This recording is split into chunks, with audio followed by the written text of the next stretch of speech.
Сәлеметсіздер ме? Бүгін біз ежелгі Мысыр өнерінің ерлер және әйелдер киімін онлайн сабақта өтетін боламыз. Яғни ең алдымен ерлер киіміне тоқталып кетсек, ерлер киімінің ең көп киетін кеңінен тараған киімдерінің бірі шендит деп аталады. Ең кең таралған, оны орап киеді, зығыр белдемше ол. Ол тізеге дейін жетеді, көкірекше немесе иық жапқыш болады, жоғары тап өкілдер киген бұл матадан.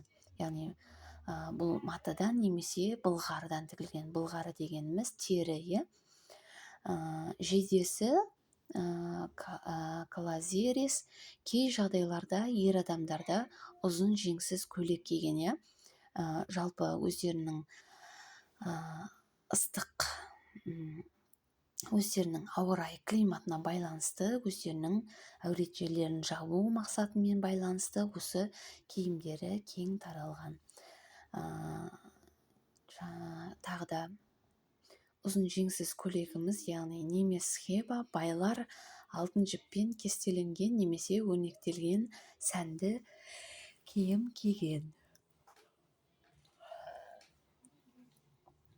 Және де мына жерде көріп отқандай бас киім, мысалға немес хет деп аталатын орамал немесе патшаларға тән тәждер. Мына жерде көріп тұрғанымыздай әдемі әшекейлермен, алтын алқалармен, білезіктермен, жүзіктермен, өздерінің әдемі жаңағы темірден, алтыннан, күмістен, түрлі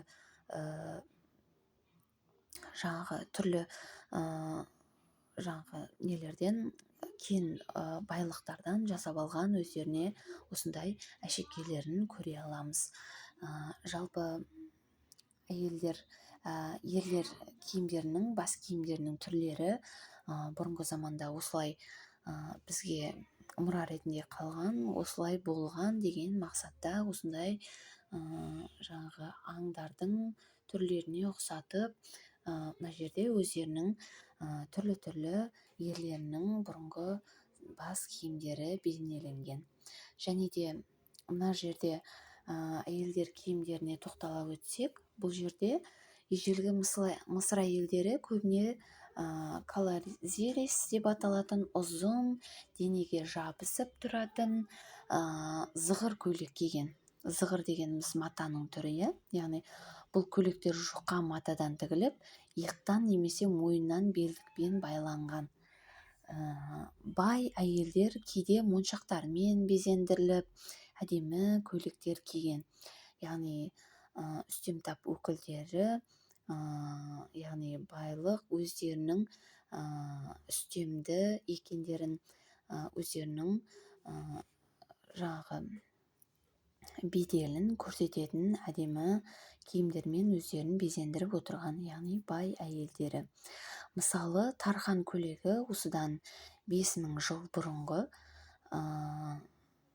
ең көне тігінмен тігілген көйлек үлгісі, яғни ол зығырдан жасалып, жалпы зығырдан жеңіл мата. Зығыр дегеніміз не үшін зығырдан жасалады? Өйткені ыстық, өте ыстық, қапырық, жаңағы шаң болғандықтан осындай жұқа матадан орап киілетін киімдер, яғни әйел адамдарға осындай әдемі жабысып тұратын жұқа көйлектер пішіліп тігілген. Жалпы бұл сол дәуірдегі тігін шеберлігінің жоғары деңгейін көрсетеді. Осы әдемі киім сол кездегі шеберлердің, тігіншілердің, сол кездегі қазіргі тілмен айтқанда стилистердің жасап шығарған киімдері деп атасақ болады. Жалпы әйелдердің бас киімі және әшекей бұйымдары, бұл жерде әйелдердің бас киімі өте әдемі болған. Бұл жерде көріп тұрғандарыңыздай Клеопатраның бас киімі, әшекей бұйымы алтынмен апталып, кәдімгі өте әдемі дизайнда десек болады, қазіргі тілмен айтқанда.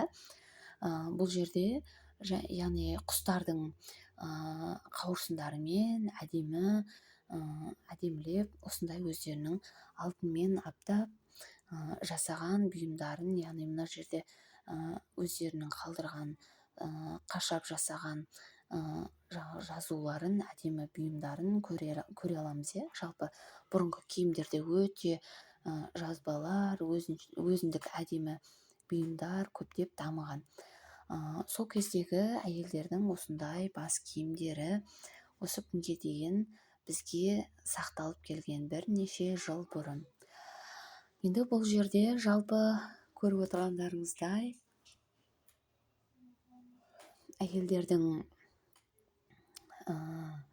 әйел адамдардың әшекей бұйымдары бейнеленген, яғни бұл жерде құстың бейнесімен алынып жасалынған сол кездегі қазіргі тілмен айтқанда дизайны, сол кездегі бар бұйымдармен жасалған, алтынмен апталып жасалған осындай әдемі бұйымдары көздің жауын алатындай етіліп жасалған. Сол кездегі біз ойлаймыз, сол кездегі зергерлердің, сол кездегі қазіргі тілмен айтқанда дизайнерлердің өте жоғары деңгейде жұмыстары болған айта аламыз. Жалпы әшекейлерге анықтама айтар болсақ, ежелгі Мысыр әшекейлері сәндік бұйымдар ғана емес, қорғаушы, символикалық және діни мәні бар заттар болған. Яғни олар байлықты, мәртебені және сенімді білдіретін маңызды мәдени элемент ретінде қолданған. Жалпы негізгі түрлерін айтар болсақ, алқа, ожерелье. Алқа бізде түрлі түсті тастар мен алтыннан жасалған. Ең танымалы броад коллар, кеудені толық жабатын алқа. Яғни кеудені толық жабатын алқамыз, міне кеудені толық жауып тұратын осындай үлкен алқаларды айтып тұр. Жалпы ары қарай алқаның жанында білезік, яғни білезік қазіргі браслет деп айтамыз. Білезік білекке, кейде білекке қатарлап тағылған, қатармен өте қатарлап тағылған, және де иыққа да тағылатын осындай әдемі әдемі алтыннан, күмістен жасалған бұйымдары бар. Алдағы уақытта айтамыз. Және де жүзік, яғни сақина, мәртебе мен биліктің белгісі болып есептелген. Жалпы бас әшекейлеріне патшалар мен абыздар арнайы тәждер немесе символикалық фигуралар бар бас киімдер киген. Жалпы ерекшеліктері материалдар бұлар алтыннан, күмістен, лазуриттен, фаянс, карнелян, шыны, осындай материалдардан жасап отырған. Бұл бұйымдардың символдары скарабей, қоңызы, өмірімен қайта тірілу анықтамасы. Оның анг, өмір символы, яғни көз, қорғаушы күш деген мағынаны білдірген. Кобра, патшалықтың билігі, жынысқа бөлінбейді. Бұлар әшекейлерді де ерлер де, әйелдер де таға беретін болған. Яғни қазіргі біздің заманымыздағыдай әйелдер де, ерлерге де арналған әшекей түрлері мен киімдері бар. Сол кезде де болған, осыған дейін сақталып келген.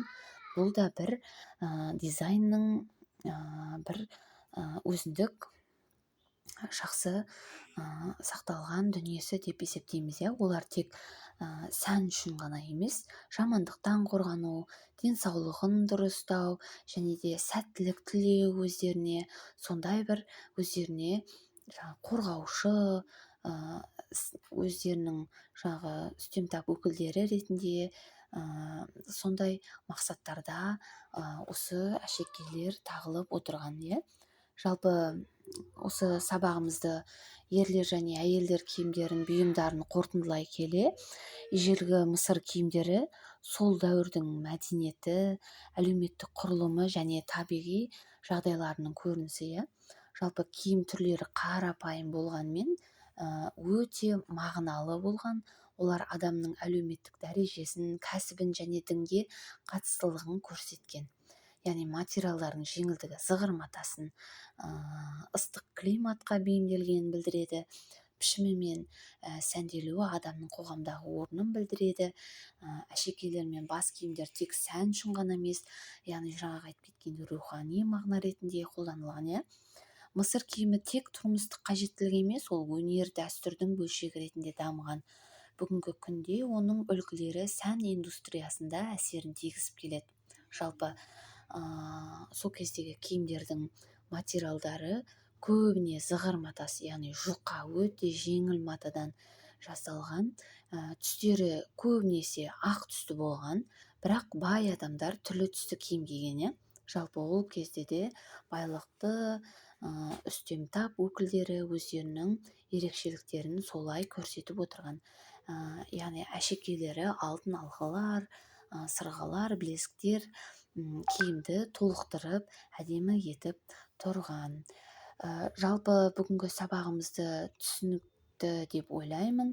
Жалпы ежелгі Мысырдың ерлер және әйелдер киімі сіздерге түсінікті болды деп ойлаймын. Сондықтан сіздерге үйге тапсырма ретінде осы ерлер мен әйелдер киімінен жаңағы интернеттен өздеріңіз ізденіп, осы үлгіде осы өнердің эскиздерінен 5 эскизді сызуды сіздерге үй тапсырмасы ретінде беремін.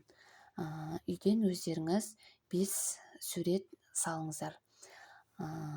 Жалпы бүгінгі сабағымыз осымен тамам. Сау болыңыздар.